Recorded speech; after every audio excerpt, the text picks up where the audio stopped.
Welcome to Armchair Expat, the podcast meant to get you out of your lazy boy and into your new life abroad. I'm Shannon Acton, founder of Bargain Homes Abroad, and I'm riding shotgun as we chase the dream of life beyond borders. Each episode, we'll hear stories from people who've left their comfort zone to explore the world. They'll share their highs, their lows, and their in-betweens, all meant to lovingly light a fire under your bum, so you can stop dreaming about it and start living it. So if you're stuck in your comfy recliner, scrolling through dreamy destinations, wondering what if, it's time to swap that raggedy old armchair for a one-way ticket. Let's freaking go, people.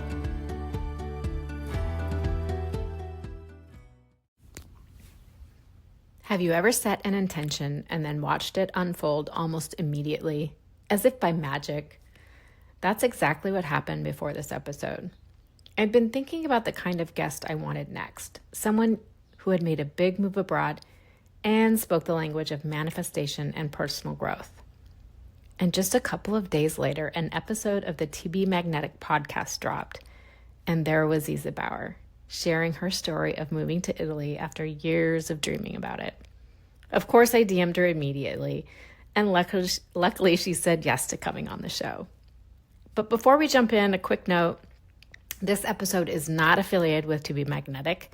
We're just both huge fans of the work of Lacey and Jessica and the whole team. And if anyone's curious about learning more, I'll put some links in the show notes. Now back to Ziza. Her story is a real grounded look at how manifestation can play out in the wild, with all the beauty and the bumps that come along the way. Ziza is a freelance writer and editor who recently moved to Italy with her family, fulfilling a lifelong dream. In this episode, she shares the long road to get there, the surprises and setbacks, and what it takes to follow that inner pull when life asks you to make the leap. So let's get into it.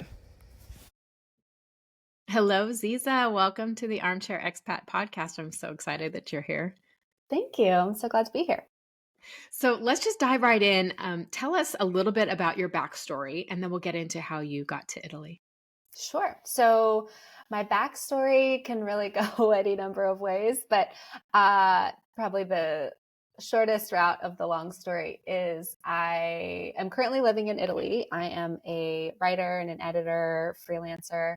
But before that, I spent some time in Austin. I was in LA. I actually moved to LA 20 years ago. No, somewhere around there, 2007, to pursue medical school and to go to med school. I was doing research.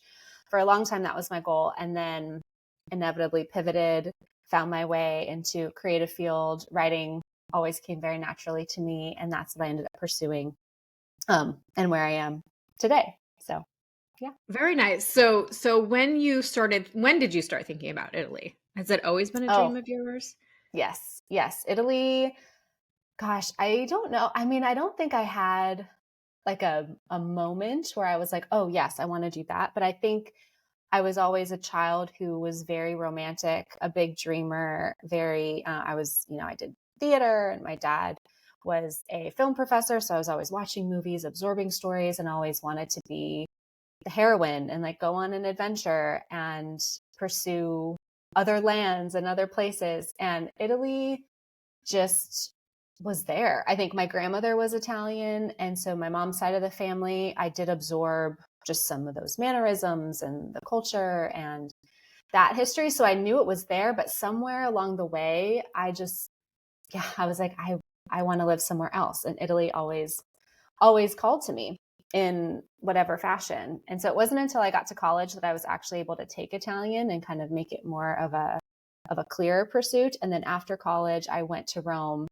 for the first time for like 5 or 6 weeks. And that was like it felt like this culmination of coming home, coming to a place that had always called to me. And I was finally there, and I couldn't stop thinking about that feeling, even after I came back to the US, of just what it felt like to have that realization in that moment of a place I've always wanted to be, I've always romanced, and then what it felt like to be there. I was bit. I was like, I need to go back. I need to figure out a way to live there permanently. And so it was a long road, that was 2007 when I was there. Now it's, 20 years-ish later, but yeah, it continued to pull me, and I'm here today. I'm very happy about that. So when did the real pull kind of actually moving there and wanting to make that move in your life? When did that kind of seed plant? How long ago? So let me think. Well, when I was still living in LA, I had met someone. So after I had been there that first time and I moved back, and like I said, that was a point in my life where I was really fixated on medical school and getting into medical school. And so even though I had just come off of this summer in Italy, I was like, gosh, but I want to live in Italy, but I want to be a doctor. I don't know how those two paths will align, but I kind of trusted that somehow they would, whether it's I could do rotation over there or eventually I could just get back over there. But the medical route at the moment felt like, okay, but this is what's in front of me right now. And so I have to pursue this tinier carrot before I got the bigger carrot. And then inevitably I ended up shifting career paths, staying in LA. And I had met this woman who had mentioned at one point that she got dual citizenship through her family line. And that planted this little seed where I was like, huh, that's interesting. I had never even heard of that being a possibility before. But I looked into it briefly. And at the time, I only thought it was applicable to someone who could go through their paternal line. And it was my maternal line that I would have to go through. And so I kind of wrote it off and just thought, oh, well, that was like a nice thought, but I guess that doesn't apply to me. And then about a year later, just something like poked me or just, was just this like little nudging of like, maybe I should look into that again.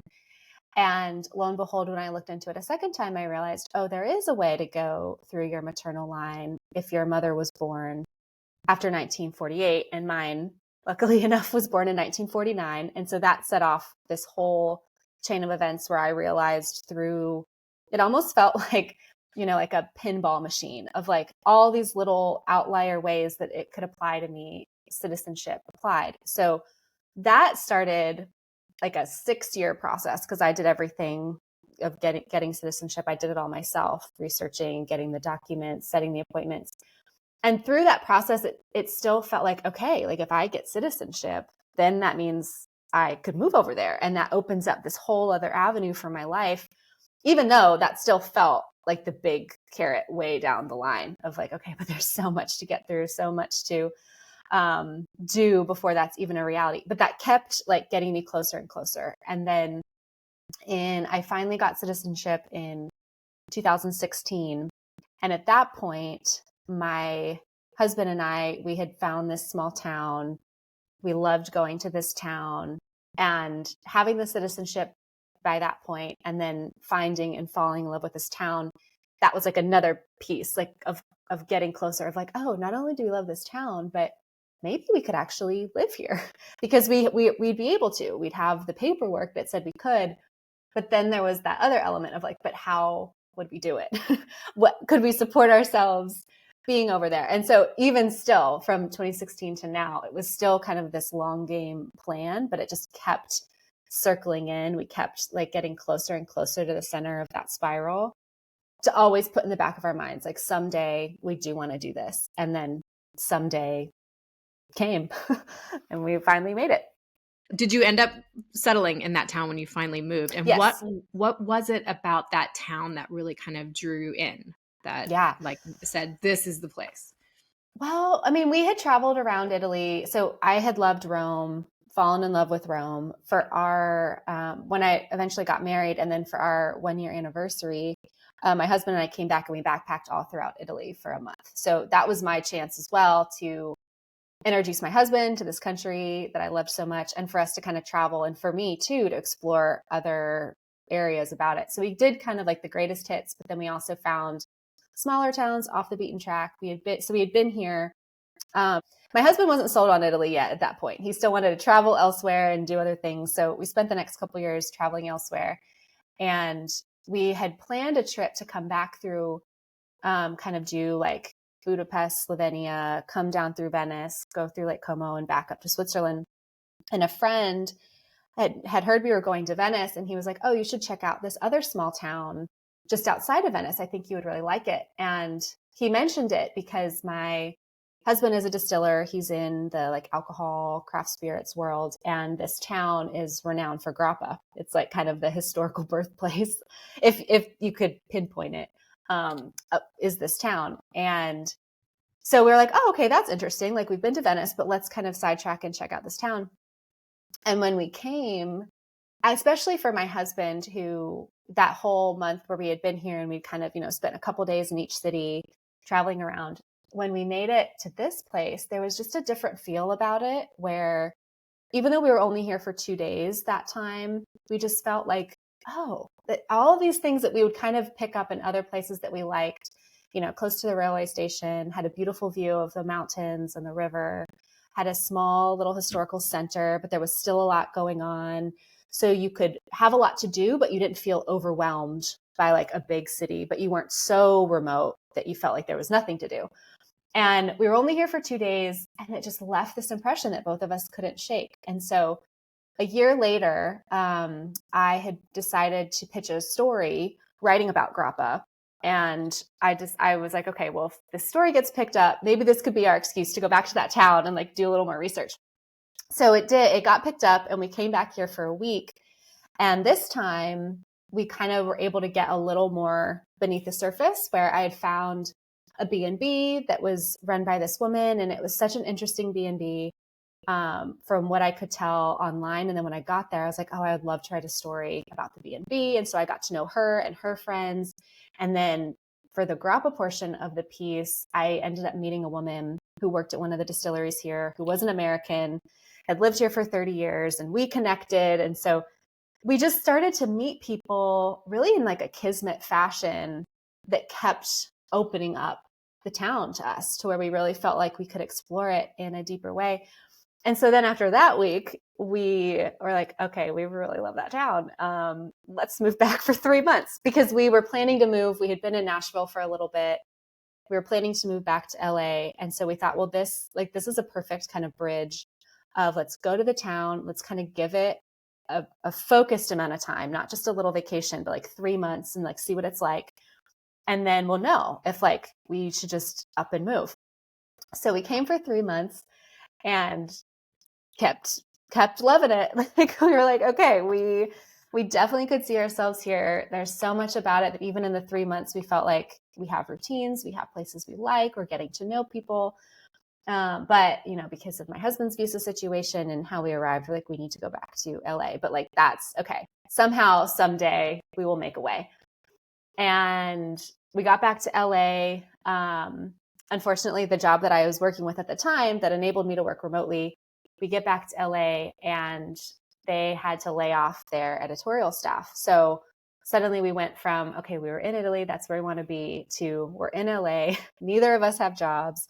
We just need to like crisis manage in this moment. And so we ended up staying in LA. And I could go on and on to the story, but eventually we made our way back here. And yeah, that was like the reality of being here, living here for 3 months, really feel like testing those muscles of, okay, like I see ourselves here. I think we could do this. I like the fact that you just kind of trust and follow those breadcrumbs. Mm-hmm. How did you find a place for 3 months while you were there? I mean, I love the idea of going and testing a place and, Mm-hmm. Staying as long as your tourist visa allows you, right? How did you kind of approach that? I think so. We ended up staying at that B&B where when we had come for the week, we stayed in the B&B and we kind of made friends, like made a connection with the owner. So then when we came back, initially, I think we had only planned to stay there for a week, and we were going to try and like find a short-term rental once we were on the ground over here. And we had such a hard time finding a short-term rental because it is a smaller town. So short-term rentals aren't as common. And it was in the winter, like heading into the winter months. So we ended up working out a deal with her where we were able to stay at the B&B because she usually closed it in the winter. So we're like, okay, well, what if we were, your main renters, like a short-term rental? And that ended up working beautifully because then we were where we wanted to be. We could still be invested in the town. And luckily we had met people who, when we came back permanently, were able to find those inroads and find the place we have now. Excellent. So you just kind of asked. Yeah. We just really asked. You never know if you can ask. Yeah. And we felt like we can figure it out. Like we were in a position where we had someone renting our place back in the States. So we knew we could like leverage the rental budget we had over here. So as long as we were able to afford ourselves enough time to find that thing, it would appear. And luckily, yeah, through the connections we had, even in that short little span of time, it ended up working out for her and for us. Cool. I want to go into kind of the process of manifestation and how you kind of manifested the final move abroad. And for backstory, we connected after I saw you interviewed on the To Be Magnetic, the Expanded podcast. And funny story, literally like maybe 2 weeks before that episode came out, and I was going through kind of this podcast and the content I wanted to have. I'm like, I'd really like to talk to somebody. I'd really like to manifest a person that has made a move abroad, but speaks the language of To Be Magnetic and manifestation, because I'm obsessed with it.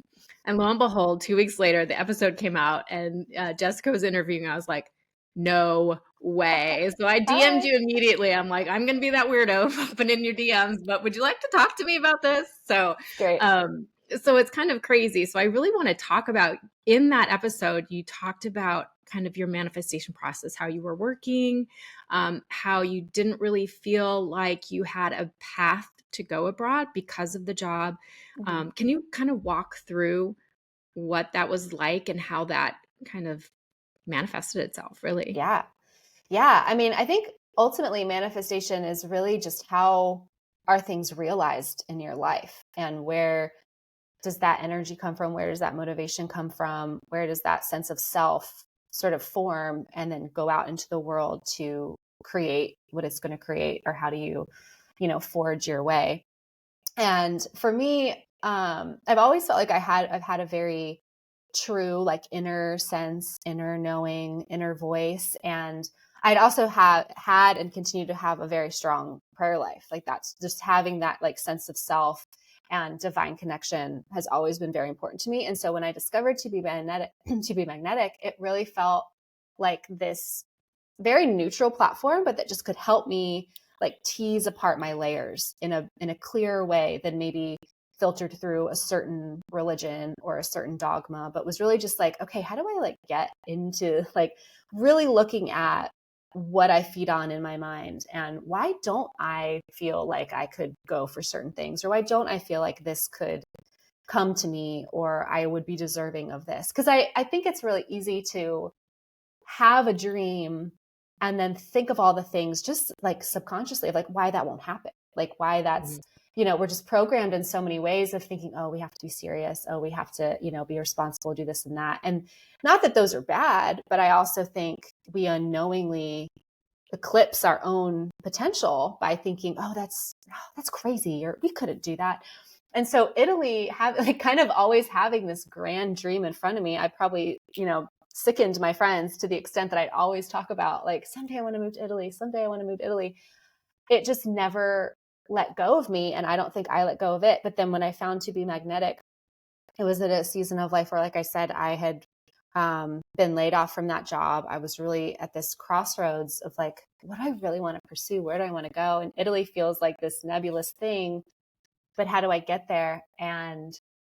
But through the process of like manifesting that and doing the work of To Be Magnetic, which is really understanding yourself, what motivates you, what triggers you, and why ultimately do you feel either deserving or not deserving of certain things, I think I just continued to get closer. Like, I kept making decisions with my, in To Be Magnetic, they call it like your authentic code, which is really just a helpful way of understanding what lights you up and how do you categorize it in a way that makes it really easy to decide, oh yeah, that feels aligned with what is truly me, versus making decisions out of a place that could be motivated by things that you don't really want to build your life around, but we think that we should. And so having that authentic code continually refined my choices and my mindset, and yeah, just the little steps that I would make to then get to Italy. And so through, the years since I've been trying to get back here, when we finally had made the decision to move, and there'd been a series of little steps and little mini miracles along the way of finding the school for our son here, getting our apartment, to when I finally reached this point of like, okay, I don't think my job's going to let me move abroad, but I'm willing to risk letting go of the job to choose my dream. And I felt confident enough at that point to trust that I wasn't being irresponsible. Like, we had saved money. This had been a dream that we had had for years and years and years. So I knew enough to know that, like, we'll have a community, we'll have a support system when we get there. And we've also moved enough times that, not internationally, but I also knew, just like, you just got to do it sometimes and you'll be okay if it is scary and it doesn't work out. But I knew who I wanted to be was on the other side of a move to Italy. And so when I went in and had the conversation with my job, fully expecting needing to resign, I ended up being met with a lot of compassion and a lot of understanding, and was able to negotiate a continued full-time contract for the remainder of the year there, and then parlay that into a contract position. So now, as a freelancer, I have like a regular client, and I've been able to find other work in the wake of that. And it's really affirmed to me that, like, when you step out and when you trust, when you've like built a true sense of confidence in yourself, life meets you and you're supported, and that can open the door in a lot of surprising ways. It's about being brave too, right? And Mm-hmm. stepping through that fear. And Oh a lot yeah. of the work through TBM really helps you kind of regulate your nervous system and to understand what those fears are. It's just your subconscious trying to protect you. Oh You're not yeah. trying to self-sabotage. You're not trying to do anything. It's really like all these things that we learn when we're Mm-hmm. growing up, and we go through trials and tribulations of life, and we create these stories around, oh, well, I can't do that, or I can't do this because. And Yeah. so when you kind of meet those fears and those stories head on and understand that they're just stories, then, Yeah. that's where the magic is. Yeah. And everything's intertwined. Like, I think we're so used to compartmentalizing things and putting things in boxes, but it's like you're saying, the thoughts we have and the feelings in our body, and then the decisions that we make and what presents in our life, it's all connected. Like, it all starts from our thoughts, which affects our feelings, and then our feelings can affect our thoughts, and then we make decisions, and we see things in the world and interact with things. And so I think TBM helped me integrate more of realizing how all of those different pieces are interconnected. Yeah, it's so true. And it puts it in a very understandable, grounded way. Like, Mm-hmm. it's talking about neuroscience and all of that stuff too. It's not really, it's woo woo, but it's not woo woo heavy, right? Right. It's Yeah. woo woo light. And you can Yes. go as Yes. woo woo as you want, or as really Yes. grounded and realistic and science based as you Practical. want to. Yeah, Exactly. absolutely. So you talked about some kind of magical things that developed along the way, along the path, finding a school for your son, finding your apartment. Can you kind of walk through what those kind of little magical moments were Yeah. that kind of Yeah. that you manifested, really? Yeah. I mean, I think about, well, finding our town, for one, was like a magic situation to begin with, just to discover the town. But then we came and visited, several times since then, before having a child, even when we lived here for 3 months, when I wasn't even thinking of kids, or, I was just thinking of, oh, I want to come live in Italy. But then once we had him, it was kind of an expediter of the dream, when I realized, oh, I would really love to raise my child abroad. Like, I would love to give that to my child. And the older he gets, the harder a move may be for us. And so then I was like, oh, but like, now with him as a part of the equation, where will he go to school? Like, because I knew that there were, obviously there's the Italian school, like public school system, but not being fluent in Italian, but wanting to raise him to obviously learn the language and be fluent. We moved right when he was like 2 and a half, when he started like a daycare. And that was my first foray into like, oh gosh, I'm really like introducing him into the world, and like him getting used to being away from me, forming social connections. All of that was very top of mind while he was at school. And then when we finally moved, he had just turned 3. So he was right in that window of like, I really want him to feel safe in a school. I don't want him to move and, suddenly crawl back in his shell because teachers can't speak English or the kids don't speak English. And it's such a small town that I was like, I don't know if there'll be like a bustling international school that you might find in like a Milan or a Rome. But I'd also like, so that would worry me. Like, when I'd wake up at like 3 a.m. and all the checklists of reasons why we shouldn't move abroad we're flying through. My son was like clearly near the top. And that happened enough, but I also knew to kind of ignore those early morning thoughts. And then when I woke up, I would have more of a clear head. And there was one day when I was really worried about it, but I'm just like, you know what? It'll work out. If it's aligned, if it's meant to be, it'll work out. And I woke up one morning and I can't remember the exact phrase now, but I know I had a phrase in my head that I was like, I'm just going to Google this. Like, and I had researched schools. I had looked into stuff. I'm such a researcher and had never really found a high quality like English school. And this one morning I woke up and I Googled it. And the first thing that popped up was this Montessori school. And I was like, huh? Like, I've never seen a Montessori school in this town. And the more I look into it, it was like opening this fall, first of its kind, brand new Montessori school, built, with Italian design and a focus on the whole child and a value for the earth and sustainability and modeling care for others and, valuing homeopathy, which I'm also a certified homeopath and love homeopathy. I'm, an allopathic, like sciencey nerd, but then I love like the herbally witchy stuff too. So I'm like right there. And I was like, what school teaches like homeopathy and like values homeopathy? And I was like, this can't be real. And I, reached out, got a reply right away. The founder of the school and like the principal were like, let's set up a Zoom and talk. And I was joking with my husband because I'm like, is this like a deep fake that's like somehow found me? Because it just felt too easy and like beautiful. Like all of a sudden this school just appears right when I need it to. And so we applied and like waited to hear if he would get back, and he ended up getting in. And then it was like, oh, this is the thing. Like if he's accepted to the school, this means we got to be in Italy in September. And that like ushered us forth, because I think too, when I saw the school and I started to think through, it like made it real in a lot of ways of, oh, I can actually envision what this move abroad would tangibly give to my child. And I think that helped me feel motivated beyond just what I could gain by living in Italy and like having this beautiful life and being where I wanted to be. But then again, involving my son and thinking, oh yeah, it's not only something that could benefit me, but I'd move for this school. So that was kind of like the magic element number one, because I still don't know how in all my research, I never came across this school until now.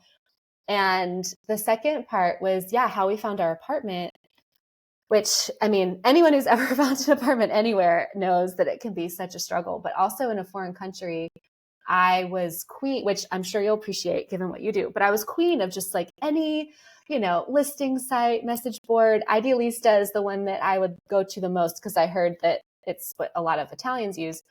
But I'm on there all the time. Just like, I'd watch the House Hunters back in the day. And I would always kind of keep an eye on this town, especially in the times when we didn't know how soon we'd move back. I'd always just, keep an eye out. What was rentable? What are the prices? And I came across this apartment like early at the beginning of the year, before we even moved, before we were really even thinking about it. And I just saw it and I was like, oh, that is a beautiful apartment. That is like what I would want in an apartment. I'd want high ceilings, wooden beams, terrazzo floor in the center. That's beautiful. And that just kind of stayed in my mind. And then later on, when we were actually looking for real, I found that apartment again. And this was when we were like messaging with some friends who had already lived here. And just for fun, I was like, and like, here's a listing. If you could find something kind of like this, that's what I would love to have. And my friend who got the listing, she was like, oh, there's like a very distinctive balcony in this picture.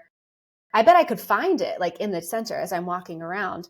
And the next day she sends me a message back and she's like, yep, I found the apartment. It's, on this street. I looked it up on Google Maps and it was right around the corner. We've like probably passed it a dozen times, like in the times that we had lived here or been here before, around the corner from our favorite bar, next to our favorite pasta shop. But then the next question was like, is it actually available? Because a lot of stuff on Idealista, you just never know. Like, is that an old listing? They forgot to take down. So like, is it going to be available? I don't know. So our friend goes to the realtor's office and she's like, okay, sure. Like she can get you on FaceTime and like show you today if you're around or tomorrow. So long story short, we ended up like touring the apartment on FaceTime. fell in love with it, like even from across an ocean. And then we looked at a few other places, but really kept feeling like this was the place we wanted to be. And then the long journey of, okay, now going into the process of, will the owner understand that we're two Americans abroad that want to move here? And at this point, I didn't know if I would have a job. My husband was leaving his job. So we're like, and we are freelancers, like moving to this small town. Will that even work? Like, will someone even want to rent us? Because usually, even in the States, like you get freelancers and it can be hard to get rental contracts. So we wrote a letter. I put together a collage. I had like other freelance clients that I had write letters. Our friends who were in the town wrote letters, everything to kind of shore up, like, we are a real couple. We love the town. We want to move there. And then the landlord came back and basically was like, okay, I'll do it, but I'll ask that you give double security deposit. And then as soon as you're able to show regular income, you can have that security deposit back. So we felt like, oh, that's one, he accepted us without any promise of income. And then two, because I had heard, different horror stories of like sometimes rental agents in Italy will have you like take out bonds from the bank and pay up to a year in advance to like secure your spot. And the fact that he ended up only asking us for double the security deposit felt like, oh, okay, yes. Like, I think being in the smaller town helped, but at the same time, we still felt like, I don't know how that just happened. Like, we signed and DHL'd the lease and we had a lease. Like, we landed in the country with our living taken care of, which was an amazing feeling. That's such an and I'll use TBM term, expansive moment, because a lot of people, and I see places all the time, and one, they're either, if they're legit and they're good, they're off the market immediately. And then, and yours was still on the market. Yeah, I was like, either this place is haunted or it's meant to be ours. And I haven't seen any ghosts or any weird things yet. So, when it's meant to be, it finds a way. I think, and I think both of those examples are truly kind of a testimonial to, if you do the work, the inner work, the universe meets you and shows you and gives you kind of those little breadcrumbs or nudges, right? Like even with the school, if you were kind of hesitating, maybe we'll do it in September, maybe we'll do it later. And it's like, no, you have to do it now because here's the school, right? Like they're putting stuff, it's putting stuff in your path and showing you, no, do it, getting those nudges. And being open to, not having, if I didn't have everything lined out on paper of like, okay, we have the school check, we can start, our lease day one when we move. Like I feel like I had to release a lot of that control that I obviously wanted to make smart and wise decisions, but at the same time, it wasn't going to line up perfectly. Like we ended up paying, double rent for a few months while we moved because it wasn't going to be an easy like leave and then, start right away. And so you just have to chalk some of that up to, that's part of the messiness of life. And when you're making plans, you're going to need some cushion and you're going to, stumble a bit. And even, like with the school, I think if I hadn't allowed myself to be open, we were still thinking, oh, we want to move there someday. We want to, relocate. But I think still being open to that being a possibility and trusting that like my son's needs will be met. Like we will figure out this journey together, but we still know ultimately that's where we want to be. I was reminded again of like, like that's your journey. You're figuring it out and you can't like, that's half the fun is living it in real time versus just waiting until you can see it all mapped out. You're not going to take a step until it's clear, then you'll never move. Yeah. It's part of the process is trust and faith, which is probably the hardest thing for most people. Oh, for sure. We want to know like, well, if I do this, is this the right move? Is this the right thing? Is it going to be okay? And it's like, maybe. Yeah. I mean, everything eventually is going to be okay. But... right. And you become you. Like that's what makes, I think of like the most interesting pieces of artwork or, people who have just a unique way about them that sets them apart. It's like they allowed life to enter in and shape them. And we don't want to be cookie cutters of, everybody else's life. And so those little ways you can step out and find your own way of doing things, your own way of carving out your sense of style and the decisions you make. Like I probably, I've made decisions that half my friends haven't made and I probably should have made decisions or shouldn't, but it's Like I'm me, and I can only be me, and I can only experience my life the way I'm experiencing it. And you have to trust that and allow yourself that gift as well. Exactly. Exactly. How would you say your life has changed since you have moved to Italy? Moved, gosh. I mean, it feels a lot smaller in a good way. Like I'm just aware, like everything, it just feels like close and simple in the sense that like I don't need a car for much. Like I can go out and walk, and doing errands just feels like my whole self shows up wherever I'm going. Like I'm Mm. not getting in a car and zoning out and driving here and doing this and checking in here. Like if I have to get something done, I have to physically walk there. And when I'm walking there, I have to be mindful of like, is someone talking to me? Okay, if they're saying something to me, I have to translate it. Like everything is like a fully invested experience. Like there's really no floating through my days. I mean, some days, sure, there are if I'm just at home and I still veg out and like watch reality television and do similar things. But on the whole, it's like, oh, if I'm doing something, I'm all there and trying to, engage all of my senses, all my mind.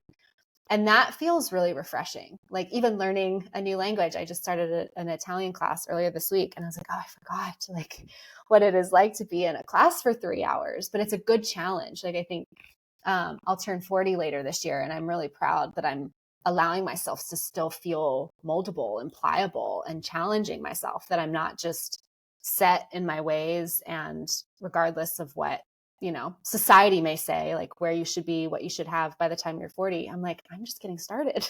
I'm just uncovering this next chapter of life. And I don't think I had appreciated that enough when I was living in the States, because I was always focused on what's the next thing? Like Mm. what peak am I going to hit? Where's the next line?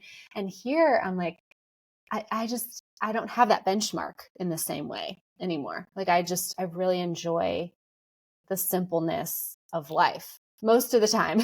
And then I'm dealing with the realities of that life, which, is a good 30%, but that 70% feels really refreshing and a nice change of pace.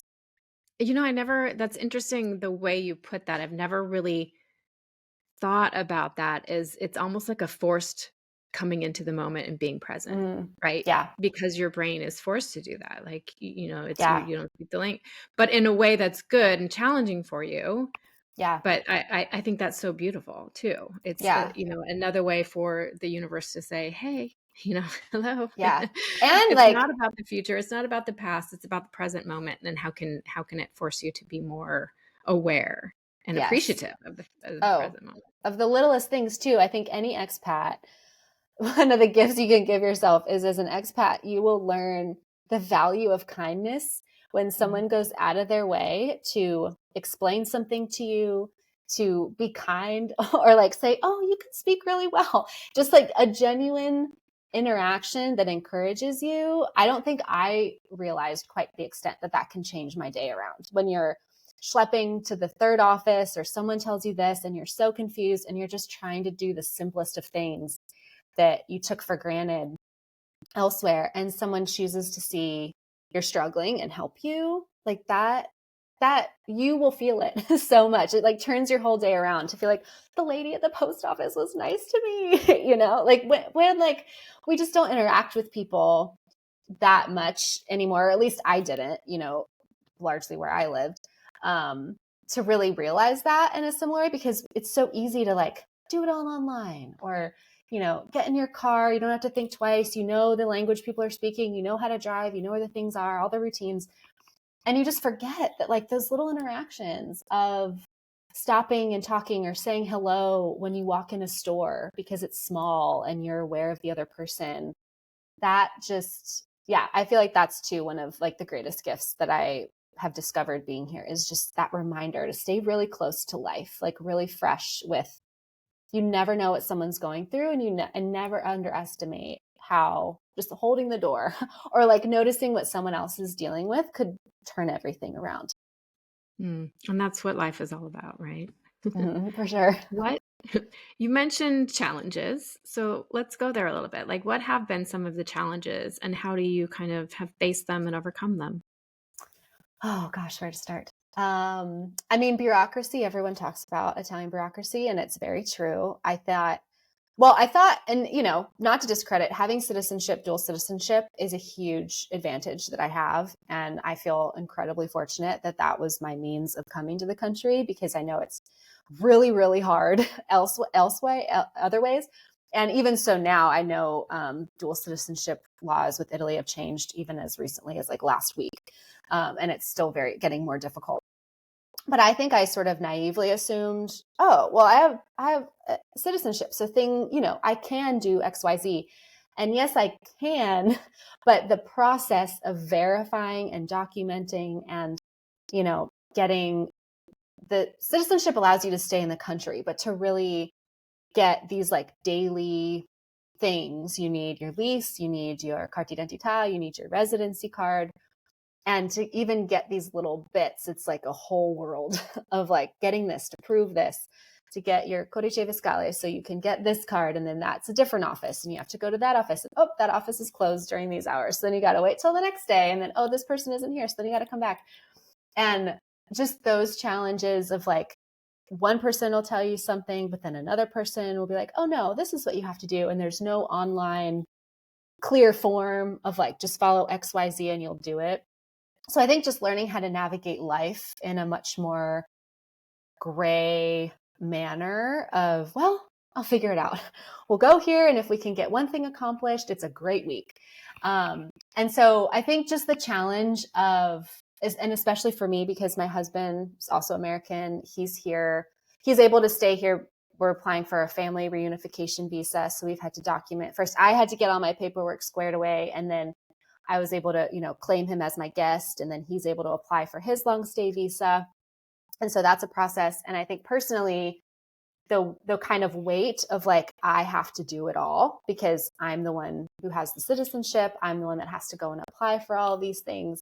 It's just a lot, like the mental load of going through the checklist of like, okay, I have to turn that in. Okay. And then I have to do this. And then on top of it, and those are just, daily things to like be here and get that little identity card. But then there's like, oh, right, taxes and figuring out taxes. And I'm a freelancer. And so setting up my partita IVA, but then making sure that balances in the US, like there's just so much paperwork. So that's been the biggest challenge, is just making sure I'm not going to get caught unaware by something, which I'm sure inevitably will happen.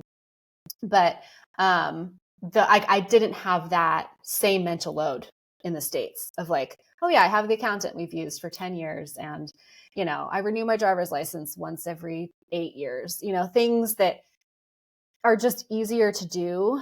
And I'm not thinking about all the time in the same way I'm thinking about over here. And then also, I think just the grief of like grieving, as much as I was excited to be over here, I think there was a part of me I had to be honest about, just like grieving life in the US, like the simpleness of like all of the eases we were talking about, of like, I could just go out and feel comfortable wherever I was, feeling close to family and friends, and really feeling like when we moved over here, that did change things, not from like friendships or family standpoints, but just in general of like, oh yeah, things were really comfortable.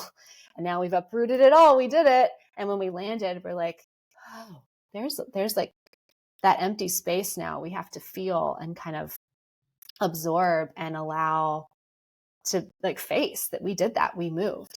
And then another part of that moving, which was hard, was that we had always thought we would move with we had 2 dogs, one passed away.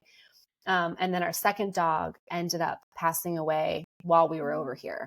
And that was a real like tragic moment as well, of like, oh, if we had just stayed longer, or like, oh, did he pass because he thought we abandoned him? All the things that you could play through in your mind of also, and not being there, like not being able to say goodbye to him. And who had truly been like, we'd had him for 12 years. He was such a member, it was like our first baby boy, and having to be okay with like, all right, we made this move and we weren't there, and we had to, process that, and are still processing that. But it's hard because you make decisions and you're not promised a smooth exit, or, like everything is going to stay the same. And that is life too. Mhm. Mm. Did you and going through kind of your bureaucracy, do you have someone helping you? Do you have resources that you can recommend? Are you doing it all yourself and just trying to figure it out? Would I you mean, all recommend of it. that approach? I mean, I do think there's something to be said for knowing what you're doing and, knowing what you need to know and then knowing where you definitely need a professional to step in. And so we're fortunate in that several of the people who we've met in this town are also American expats. So we've had a little bit of leverage. Like we know locals in the town, and then we also know expats who are kind of in or have been in the same boat as us, which is very helpful because we're like, okay, wait, did you have to do this? Remember in the States, you have to do this. So I think that also, to go back to one of the reasons why we felt like we could move here, is that even though it is a small town, we had a somewhat like safety net of like other people that we knew we could speak to who would understand how we're talking, what we're referencing, what we needed. Even though our situation was unique because we're not moving as like solely Americans on like a retirement visa or a work visa or anything. Like we were moving as citizens, which was its own case to figure out. Like there isn't a lot out there for dual citizens, what it looks like to move to Italy. Like I was really constantly confused because I'm like, wait, but this doesn't apply to me because I'm actually a citizen. But like, so do I need this? And it was really hard. So you just had to go through the system. But then we also were connected with a lawyer because my son's situation, who is technically an Italian citizen, but he doesn't have his Italian passport yet. At one point, it just started to become too much for me that I'm like, I need a lawyer to just come in and like grease these wheels. And she's been amazing. So she's definitely helped. So I think, do as much as you can on your own and research, but don't underestimate, like, don't get too, like too hard nosed about it or like too prideful that like, you may just need to pay the money and have someone help you because that's what they're there for. And it gets so complicated to truly understand what you're doing on your own. Yeah, and I would imagine, yes, you're paying for it and but it's a good investment because Yeah. not doing it right could probably be a lot more expensive in the long Yeah. run. And that's where like I eventually found a Italian based like expat tax scenario situation that specifically works with expat American Yeah. US or American Italy taxes. Cause I'm like, that's one thing that friends here couldn't really recommend, like a lawyer or an accountant who specializes in a situation like mine, where I am not retired, but I do have to pay taxes in the U.S., but I live here permanently, but I am a citizen. So like, I was fine to like find the company. I will pay you to just handle everything for me, and that's okay because that's Yeah. like yes, like you said, it will definitely be a return on the investment. You don't want And to do you're those wrong. and you're doing freelance work. Can you talk a little bit about kind of how you approach your freelance work? Because my question, there's so many people is like, well, if I move, well, how am I going to be able to provide for myself? So can you Sure. kind of speak a little bit to that and your journey to do Yeah. that?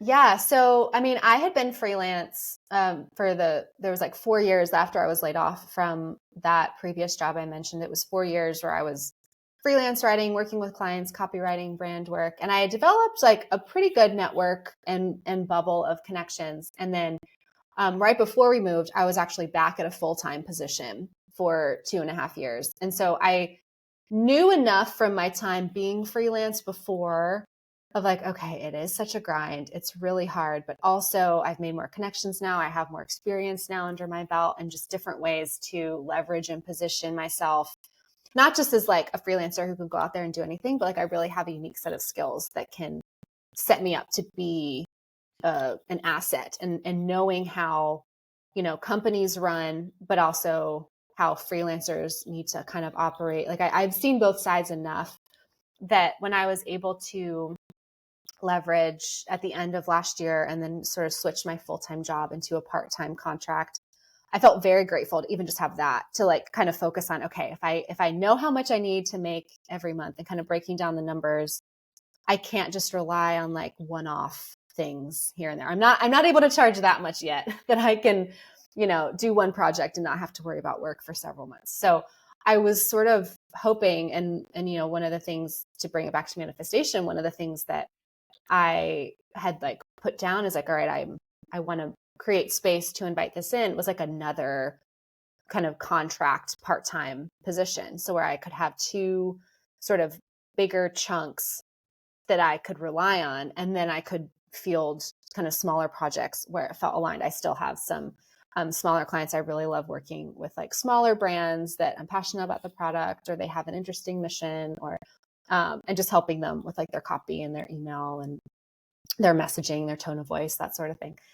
And I had ended up getting connected with another job that ended up being exactly that. It was like a 20 to 25 hour a week role, a managing editor position. So it was using a lot of my skills, but it was with an aligned brand that I felt a lot of synergy with. And so I feel very fortunate and grateful that almost no time had to pass when I moved here and was able to continue my job for a certain amount of months and then parlay that into freelance, but then have another freelance role met me.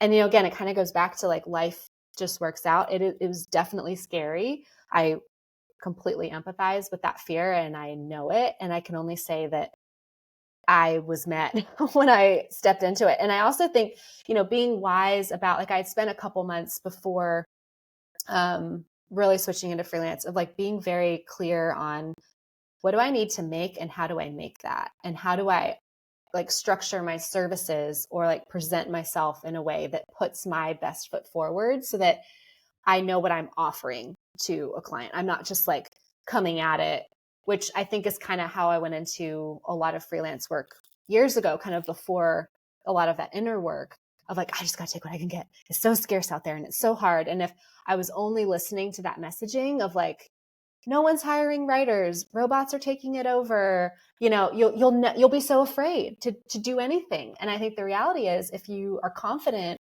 in your skill set and your background and you've studied the market, but you also know, here's what I have to offer and this is how I can actually be a benefit to you. And like, yes, there's like a little bit of selling yourself, but it's in a way that you want to find those aligned clients as well that can recognize what you're offering and you're able to meet it. And if not, it's okay. Like, there's having that abundance belief that like there is enough out there. There is enough out there, and the clients will find you. You will find the clients, and not just believing that in like a Pollyanna sense, but, and I don't know exactly how to articulate it, but it's like when you are really doing that from like an internally motivated place of like trusting and believing, like anything else in life, you find it. Like you may have to, and you'll also be able to be honest with yourself to know like, yeah, maybe I need to like work in a different capacity for a while to like learn more skills, or maybe I should go back to school and figure out how I can leverage myself in this way, versus just assuming if you just wake up in the morning, you've never done anything, the work will just come to you. I think there's like an honesty of like, yeah, but you have to have something to offer and study and practice that and be good at that. And there's like a work involved, but it's met with the reward. So I hope that makes sense how I'm trying to describe it. So it's not like, oh yeah, you just go off and, the belief and it'll come to you. But there is this like, just also belief in yourself and what you have to offer. And I also knew like, if I have to go work at a little wine shop down the street to like make ends meet, that I would rather do that in Italy. Like, if I have to, at the end of the day, just work, like learn how to bake bread or work at a bookshop or work in a library, that actually sounds like a dream. And, if I am where I am ultimately, like if I have architected my life that it doesn't have to hinge on my job making me happy because I live where I want to, or I've been able to, surround myself with things that give me life that isn't just my job, then the job can be whatever. And maybe that's nice. Maybe for a while I can just have a 9 to 5 that I check in and check out, but like the rest of my life feels rich and full and, satisfying, which I found with a lot of Italians. Like, a lot of Italians, they don't talk about work. They're not just like this and that and that. They check out once they're out of work and they're just focused on life and going on the passeggiatas and strolling and connecting in the community. And so I think those are one of those things that was a light bulb moment for me of like, I want to live where I don't have to think about work. And how can I do that? So here I am. I think that's great. Can you, and I want to kind of go back to when that client showed up. Were there any kind of situations that prior to that, were there any situations that came up that kind of were tests, or I don't want to use the word trigger, but like things that came up that kind of planted that seed of doubt or really Mm, kind of tried to, so where I'm coming from is, the to be magnetic work, when you're calling something in and you have something on your manifestation list, like a new client, a lot of times what comes up is the universe will say, oh, here's something, but it's not quite mm, right. Or you get really tested on something that kind of is related to it, but it's really kind of digging at that core wound or inner wound of I'm either whatever it is, I'm not good yeah. enough, or I can't have that, or whatever. Did anything come up through that process that you worked through, and how did you do that? Yeah. I think the best way I can explain it is sort of towards the end of the year where I could see, the runway of, okay, my full-time job is ending. And I was only looking at the numbers of like, all right, and then X amount, like this is going to be halved. And my, husband here still hasn't figured out his work situation, and so having that feeling of like, oh my gosh, oh my gosh, oh my gosh, I have to control this. So like, let me get online and let me Mm. just try and find anything I can find, like any other. And there is a lot out there, but it was stuff that even as I was applying for it, I was like, I don't want to do this. I don't want to work for some chip manufacturer describing, like, or like some t-shirt company and, doing like, I would just, but I was so like that energy of scarcity came back super quick of like, it's not enough. It's not enough. I just got to get the next thing and make sure I'm safe and make sure I'm safe. And there wasn't an ease to that feeling. And I can recognize that now of like, I am in that scarcity headspace. I'm in that place of not trusting, of thinking I'm going to hit the ground hard and I'm going to fall and this is going to be a mistake. And I had to really like, one, just even recognize that at the time, like notice when things were coming up and I was applying left, right, wherever, of just sending stuff out. And it was there, the energy attached to it felt frantic. And so it's Mm. not like you can't work for a chip company, or like, not that I was too good to work for a t-shirt company, but it was just the feeling inside of me of knowing I was applying for these things out of a neediness, like desperation, instead of a trust or instead of a confidence that that is what I wanted to do. And that felt aligned with what I wanted to do. I had to kind of give a pause of like, whoa, hold on. Whew, let me take a deep breath. Let me just check in. Like that frantic energy has never served me. And that's not where God is. That's not where life is. That's not where creativity and like that energy is not going to bring the good out of anything. And so being mindful of like detaching from that, and even like silly things, like even if like, in the job that I had currently been in, if I like had to get used to feeling like, oh, I'm no longer needed in that meeting because I'm going to be transitioning to a contract role. And like those old high school feelings of like, they don't like me anymore, or like, I'm not in the in crowd anymore. About job projects where, I had to recognize that feeling was coming up and then be like, wait, nope, that's not what's happening. Like I am transitioning. It's not because they don't like me. It's not because my work isn't valuable. Like I had to go back and look at all the things I was telling myself and then like coach the little girl in me of like, that's not because you don't do good work. You do good work. Like have that list of receipts in a good way to be like, they kept you on for 6 months when they didn't have to do that. And like, you have a lot of great relationships. Like you are a valued and a seen friend. Like you're not going to be forgotten. And just allowing my body to unwind from those fears that it so quickly wanted to like suck back around and like use for stability, even though they were terrible for me. Like they would make me feel terrible. So having to get better at that really like inner practice of noticing when I was doing something from a poorly motivated place and just trust that like, nope, I need to shut that muscle down and like stretch out the other one of trust and confidence and continuing to move forward. And so by the end of the year, I ended up finding, well, that the next contract came to me purely unmotivated, purely, didn't come from LinkedIn, didn't come from monster.com. It came, after I'd been off social media for 2 weeks and like missed a message. And yet that job ended up finding me and I thought I had lost it. And then, or I'd missed it and they'd hired someone else. But then by the time I was able to connect with the company, the person they had hired, it ended up not working out. And so the role was reavailable. And it's just little things like that for me were like, okay, just one more like check in the column of trust, and to trust too that like when I'm making decisions from that rooted, grounded place, like getting somatic about it all again, like everything's connected.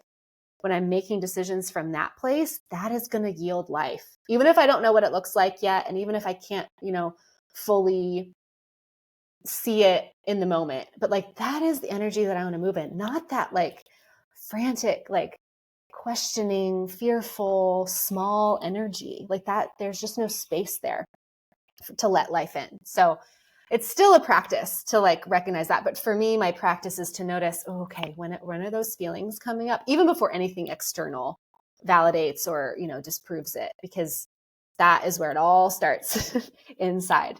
So I can relate to that like you cannot believe. And I could talk about that all day long. Like I recognize that pattern.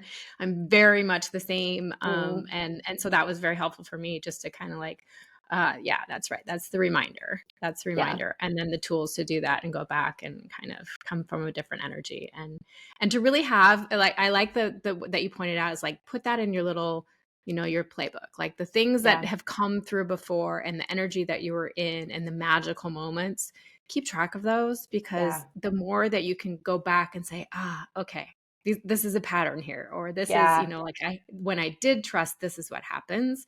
That really helps kind of, strengthen that trust muscle a little bit more.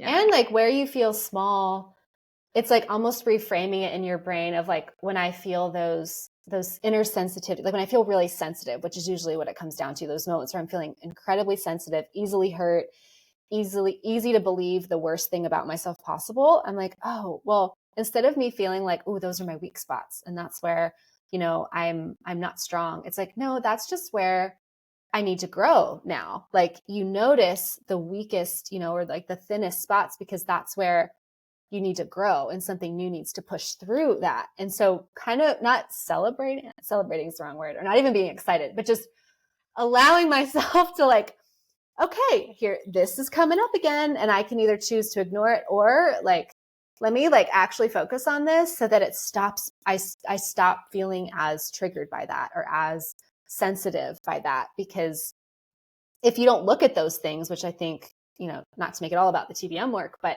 whatever frame modality you subscribe to that helps you continually look at those places in your life that you would rather not look at, so that you can be empowered to disempower them, that is how you grow in life. I think it's really easy to ignore it. Like it's really easy. Oh, I don't want to have pain. I don't want to look at anything. So I'm just going to build my safe little box. And the safe little boxes don't exist. They will just be exposed in one way or another. And building that inner safety box is the best bet and is the best investment. And the little weak things that we can feel are really gifts to continue to build that as strong as we can. I 100% agree. It's there are opportunities to grow in so many different ways. And do you have any last words that you want to encourage, excuse me, anyone who is thinking of moving abroad or moving to Italy, or, just has that and hasn't quite made the leap yet? What would you want to tell them today? Just to trust your own timeline, like be on your own timeline and continue to make the little steps that you need to get there. And if you're meant to get there, you will get there. But I think it's really easy to get sidetracked by other people's timelines, or like we see the reel or, the YouTube or whatever of like, oh, they're living their best life in Italy now. And I want to live that now too. And I can't tell you how many times I would see things about Italy. And it was a long journey for me. It was a dream that was planted so long ago, but just because it didn't happen in an instant doesn't mean that it didn't happen. And I think to allow ourselves to release some of that pressure of like, oh, it has to happen by this date, or, if I don't do it by this date, but just trust if you're really feeling like desiring something, allow yourself to explore, like, what about that am I really attracted to? And, what could it look like to have that and like keep checking in with it periodically here and there, and just give yourself the freedom of knowing that like you are on your own path and your life will can unfold in really radically different ways from somebody else. Because no one has the right way, that it's like, it's only this way and it only should look like this, and this is how you do it. And I think for me, that has always been a really helpful like pressure release. And I'm like, I'm on nobody's timeline but my own. And I can trust that. So you can too, whoever you are, like you can trust your timeline and it'll be great. There's been so many good nuggets of wisdom that you've shared with us today, and I just love that your energy is so grounded and so practical, but also thanks. it's been a wonderful process. So thank you for sharing your story. Thank you. I really appreciate it. I'm so glad to share it. Thank you for chatting. It was so great. I could go on and on. I know, anytime, me too. so. I'm looking at the time going, oh my God, we're way past time. Where can everybody find you if they want to connect with you? Yeah. So I am on Instagram, love it or hate it. Ziza Vida is my handle. And then I also do write a Substack under the same name, Ziza Vida. I just write about life in Italy and just making that approachable and just sharing truly just my POV on moving abroad. I'm not an expert, but I think it's always helpful to just peek behind the window and hear someone's real life experience. So hope that can be encouraging. I agree. And you're a beautiful writer, and your Instagram is beautiful, and I love the pictures, and it's very, it's La Dolce Vita. And that's it for today's episode. Thanks for listening and spending some time with us. I hope you enjoyed the conversation. Make sure to follow the show and leave a review. It will really help others find us. And if you're dreaming about a life abroad or already living it, I'd love to hear from you. You can connect with me on Instagram at bargainhomesabroad or on our website, www.bargainhomesabroad.co. Until next time, keep exploring, keep dreaming, and I'll see you back in the armchair soon. Bye-bye.